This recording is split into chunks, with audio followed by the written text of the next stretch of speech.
Kita berlanjut ke pengaturan umum mata kuliah. Kita awali dengan membuka browser. Kita ketikkan alamat e-learning Narutama, elina.narutama.ac.id. Masukkan username dan password.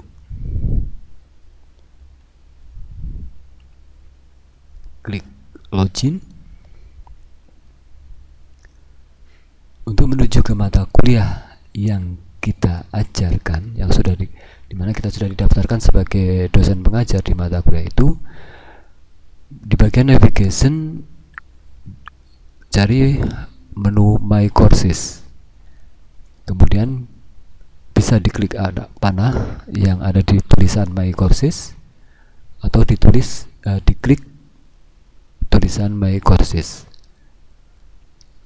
Saya coba dengan mengklik anak panah pada tulisan My Courses. Akan muncul kode atau nama singkat dari mata kuliah. Dalam hal ini digunakan kode mata kuliah. Tulisannya berwarna abu-abu, menandakan bahwa mata kuliah tersebut tidak terlihat di sisi mahasiswa. Jadi sekali lagi, karena tulisannya berwarna abu-abu atau kurang jelas ya, ini menandakan bahwa mata kuliah tersebut not available untuk mahasiswa.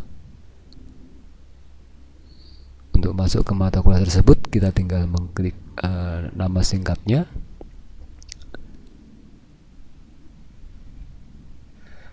Ini adalah halaman mata kuliah yang akan mulai kita isi. Kita awali dengan pengaturan umum. Untuk pengaturan umum, menunya ada di bagian setting.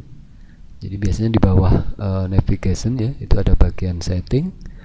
Kemudian course administration, ada menu edit setting. Kita klik menu edit settingnya. Ada beberapa hal pengaturan yang bisa kita sesuaikan terkait dengan mata kuliah yang kita ajarkan. Pertama, kategori ini adalah menunjukkan letak dari mata kuliah tersebut di kategori apa. Oleh admin, ini diset sesuai dengan prodi masing-masing. Jadi ini mungkin bisa diabaikan. Kemudian course full name, ini adalah nama lengkap dari mata kuliah. Sedangkan course name ini kita ambilkan dari kode mata kuliah. Kenapa kita ambilkan dari kode mata kuliah? Tujuannya adalah untuk membiasakan baik dosen maupun mahasiswa terhadap kode mata kuliah. Untuk mempermudah, bisa kita tambahi dengan keterangan, misalnya nama singkatnya ya. Jadi ini saya misalkan saya tambah dengan tanda kurung SIM ya, SIM. Course ID number ini juga diambilkan dari kode mata kuliah. Ini mungkin bisa diabaikan. Course summary adalah penjelasan ringkas mengenai mata kuliah tersebut yang biasanya kita ambilkan dari silabus mata kuliah. Kita beralih ke bagian format. Di bagian format ada 4 pilihan format. Yang pertama adalah Scrum format. Itu jika kita menggunakan paket Scrum, untuk sementara ini bisa diabaikan ya. Kemudian social format terkait dengan format seperti buletin berita ya. Nah, ini cocok biasanya untuk diskusi ya, atau untuk menampilkan berita ya. Kemudian ada topik format. Nah, ini yang defaultnya yang kita diset oleh admin sebagai default bawaan. Kita menggunakan topik format.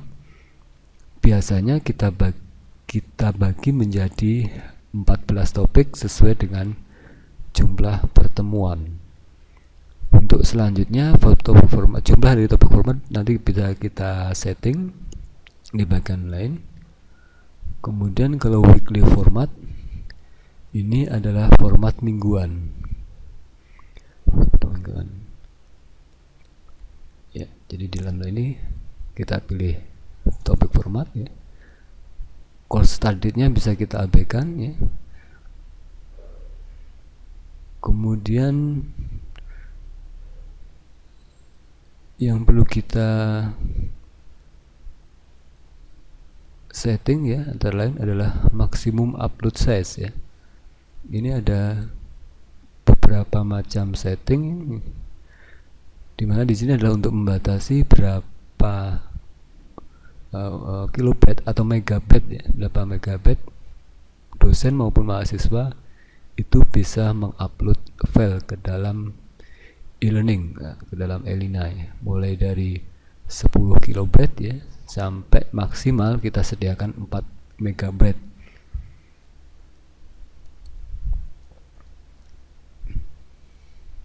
Kemudian di bagian formatting option for topic format, Bapak Ibu bisa menentukan jumlah dari topik ya, atau mingguan ya jika kita pilih format weekly ya. Nah ini berapa ya. Nah ini seperti yang saya sampaikan tadi, kita setting 14, ini bisa ditambah atau dikurangi sesuai dengan kebutuhan. Ini misalnya saya tetap menggunakan 14 ya, nanti kalau kurang bisa ditambah, kita masuk lagi ke edit setting, kemudian di bagian number of week-nya tinggal kita ganti. Kalau kita tambah 17 ya berarti nanti kita setting jadi 17 ya.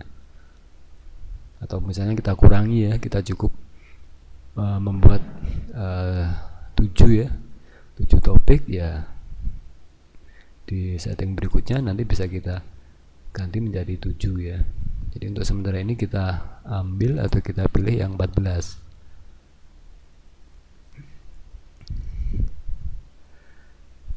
Ya, ini terkait dengan topik ya. Tadi topiknya itu mau ditampilkan seluruhnya atau di hidden ya. Ini bisa kita atur di sini ya. Ya, kemudian course layout-nya itu terkait dengan tampilan ya.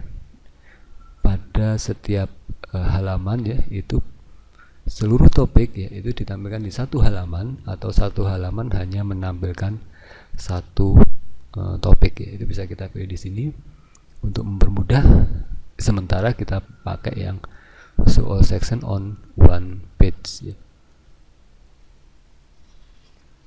Quest allow ini adalah untuk mengatur apakah kita mengizinkan tamu ya. Tamu itu adalah orang yang tidak punya akun di e-learning kita ya. Nah itu dia bisa login ya dengan akses sebagai guest atau tamu ya. Nah, ini settingannya ada di sini. Ada dua pilihan, yes or no ya. Kalau yes berarti siapa saja bisa masuk ke mata kuliah kita, sedangkan kalau no itu hanya peserta mata kuliah yang telah terdaftar yang bisa mengakses mata kuliah kita. Kalau saya pilih yang yes ya, untuk keamanan, sementara saya pilih yang yes. Kalau memang di lain waktu kita mengizinkan untuk seluruh orang bisa mengakses mata kuliah ya, kita bisa memilih yang no. Kemudian di bagian grup ya, ini kita mau bisa menyeting apakah perkuliahan kita itu terdiri dari beberapa grup ya. Ini bisa kita setting di sini. Untuk pengaturan grupnya ada bagian tersendiri. Kemudian di bagian availability ini adalah untuk mengatur apakah mata kuliah kita available ke mahasiswa atau tidak ya.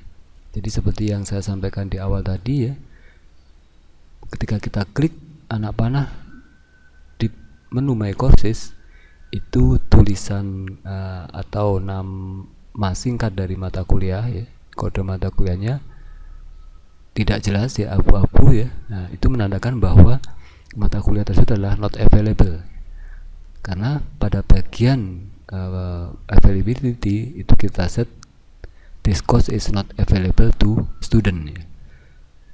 Ini diperlukan misalnya ketika kita mengupdate materi atau tugas atau forum ya, dan kita tidak ingin mahasiswa mengakses mata kuliah tersebut selagi kita mengupdate. Ini kita bisa set dulu ya menjadi not available. Tetapi jangan lupa ketika perkuliahan itu akan dimulai sesuai jadwalnya, dirubah lagi menjadi this course is available to student ya.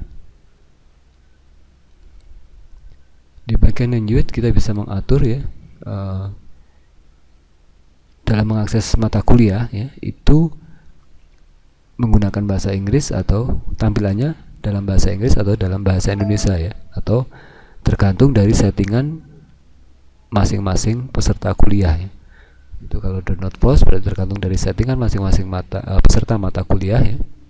Kalau Inggris ya walaupun di peserta itu di setting bahasanya adalah Indonesia, tapi kalau kita klik yang Inggris ketika dia mengakses mata kuliah kita itu tampilannya adalah dalam bahasa Inggris. Begitu juga untuk yang Indonesia. Ini adalah untuk melihat progres dari mahasiswa ya. Sementara kita disable dulu karena ini belum diperlukan ya. Kemudian role remaining ini adalah untuk mengganti nama dari peran ya. Misalnya untuk teacher kita ganti dengan dosen ya. Kemudian untuk student kita ganti menjadi mahasiswa.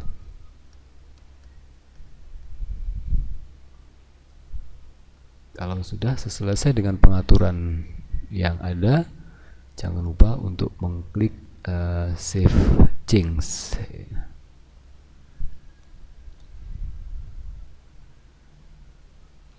Kita selesai dengan pengaturan umum dari mata kuliah.